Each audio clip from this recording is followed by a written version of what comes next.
everyone and welcome to my YouTube channel Universal Consciousness. My name is Richa और आज हम जिस टॉपिक पे वीडियो बनाने वाले हैं वो एक प्लेस से रिलेटेड है। मैं आपको एक स्पिरिचुअल प्लेस पर लेके चलूँगी। एक ऐसी जगह, एक ऐसा स्थान जहाँ पे बहुत सारे ऋषि मुनियों ने कठोर तपश्चर्या की है और आज भी उस जगह पे उन ऋषि मुनियों की कठोर तपश्चर्या की एनर्जी, वो वाइब्रेशंस अभी भी वहाँ उतनी ही वाइब्रेंट है, उतनी ही अलाइव है जैसा कि उनके होने पर थी।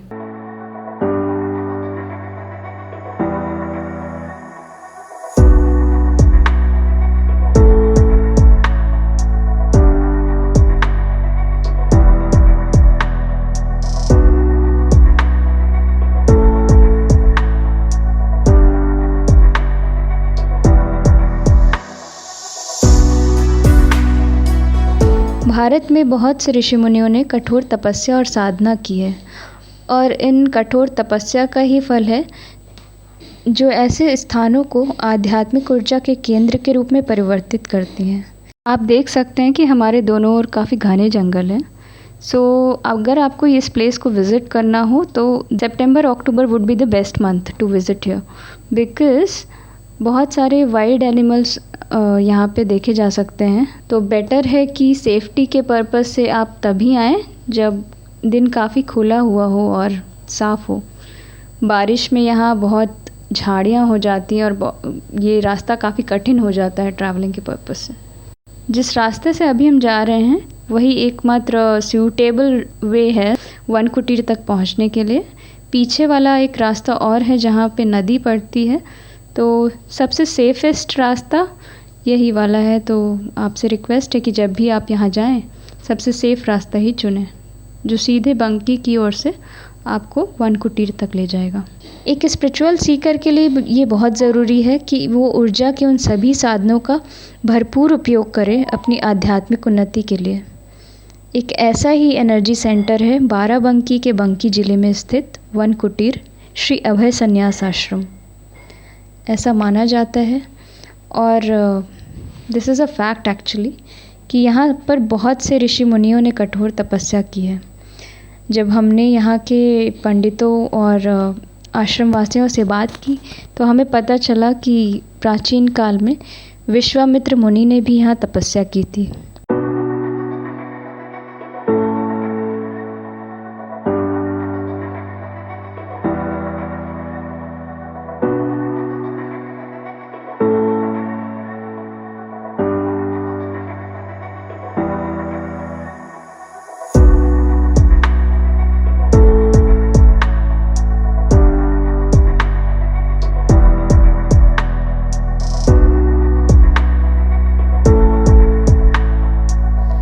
सभी आध्यात्मिक स्थानों और एनर्जी प्लेसेस की तरह यहाँ भी आपको बिना चप्पल पहने अंदर जाना होता है, जिससे कि ज़्यादा से ज़्यादा आपके पैरों का स्पर्श भूमि से हो और आप उस ऊर्जा को सोखने के लिए ग्रहणशील बने।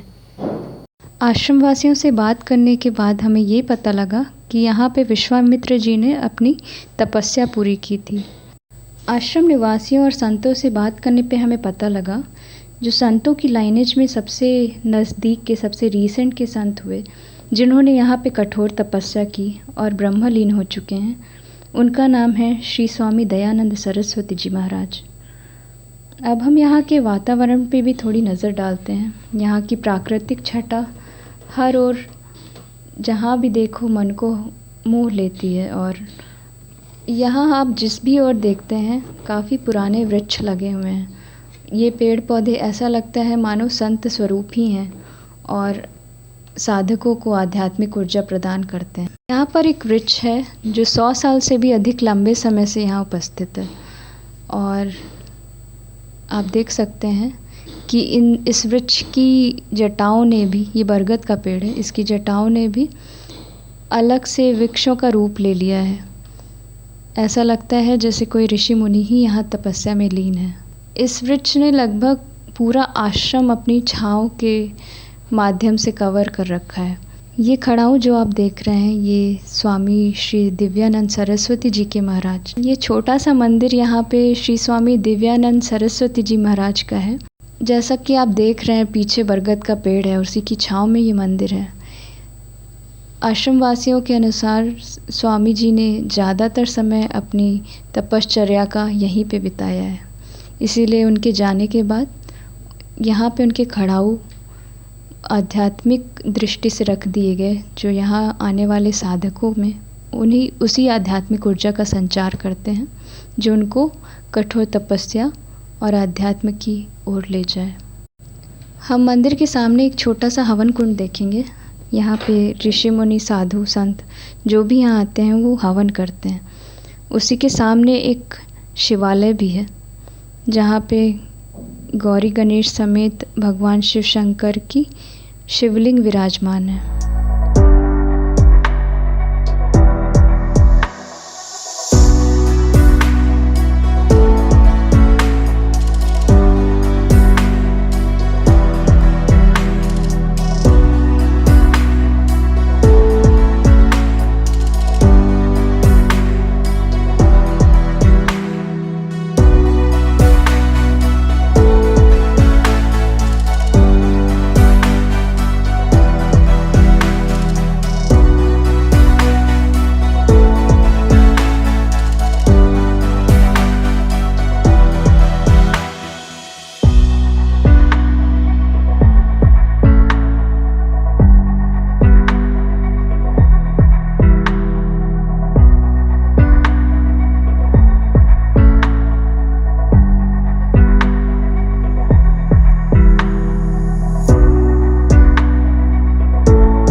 अंदर जाने के बाद मंदिर में हमने देखा, मंदिर में शिवलिंग के जस्ट सामने स्वामी दिव्यानंद सरस्वती जी महाराज की एक मूर्ति रखी है, क्योंकि वो सबसे नज़दीक के साधक रहे हैं जो ब्रह्मलीन हुए हैं, तो लोग उनकी पूजा करते हैं और ऐसा मानते हैं कि वो आज भी इस भूमि पे मौजूद हैं, उनकी एनर्जीज़ आज भी इस भूमि पे मौजूद हैं और उनके आशीर्वाद से साधक अपने जीवन में आध्यात्मिक सफलता को प्राप्त करते हैं और खुशहाली को प्राप्त करते हैं। जब हमने आश्रम निवासियों से बात की और जो मंदिर के पुजारी थे उनसे बात की, तो वो ऐसा बोलते हैं जैसे कि हमें कभी लगा ही नहीं कि गुरुदेव ब्रह्मलीन हुए, वो अभी भी यहीं हैं, उनकी एनर्जीज अभी भी यहीं हैं और वो हमारा सदा मार्गदर्शन करते हैं। तो दोस्तों, मुझे लगता है आपको भी एक बार यहाँ आना चाहिए और इस दिव्य मूर्ति के दर्शन ज़रूर करने चाहिए। ऐसा इनका मानना है और इन्होंने यहाँ के निवासियों ने बताया है कि यहाँ पे आने वाले हर इंसान की मन्नत ज़रूर पूरी होती है। यहाँ के पुजारियों ने हमें बताया कि जो भी यहाँ आके साधना तपश्चर्या करते हैं, उनको इस स्थान से अलग ही किस्म का जुड़ाव महसूस होता है, लगाव महसूस होता है, जो हर एक स्पिरिचुअल सीकर के जीवन में बहुत आवश्यक है, नेसेसरी है। ऐसा सुनने के बाद मैंने भी थोड़ी देर यहाँ पे शांभवी मुद्रा में ध्यान किया।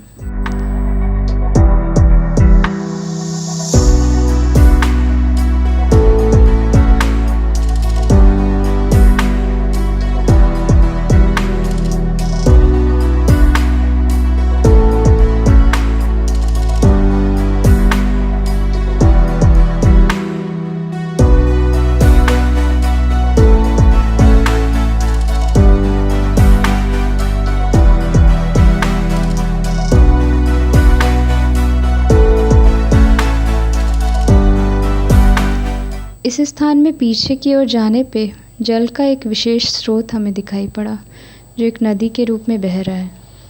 यहाँ के साधु संत इस जल का उपयोग अपने जीवन यापन और दिनचर्या के लिए करते हैं। अब आगे इस सीरीज़ में हम आपको दिखाएंगे कि सत्संग भवन कहाँ है और सत्संग भवन में किन किन ऋषि मुनियों की तस्वीरें या चिन्ह आज भी मौजूद हैं। सभी ऋषि मुनि किसी न किसी रूप में और किसी न किसी युग में इस स्थान से जुड़े रहे हैं। आप देखिए, इनमें सबसे फेमस जो श्री जगत गुरु आदि शंकराचार्य जी की फ़ोटो बनी हुई है बीच में, और ये ब्रह्मलीन स्वामी श्री दिव्यानंद जी सरस्वती जी महाराज। उनके बगल में श्री विज्ञानानंद सरस्वती जी महाराज, इन सभी को श्री रामानंद सरस्वती जी महाराज से शिक्षा मिली थी, दीक्षा मिली थी।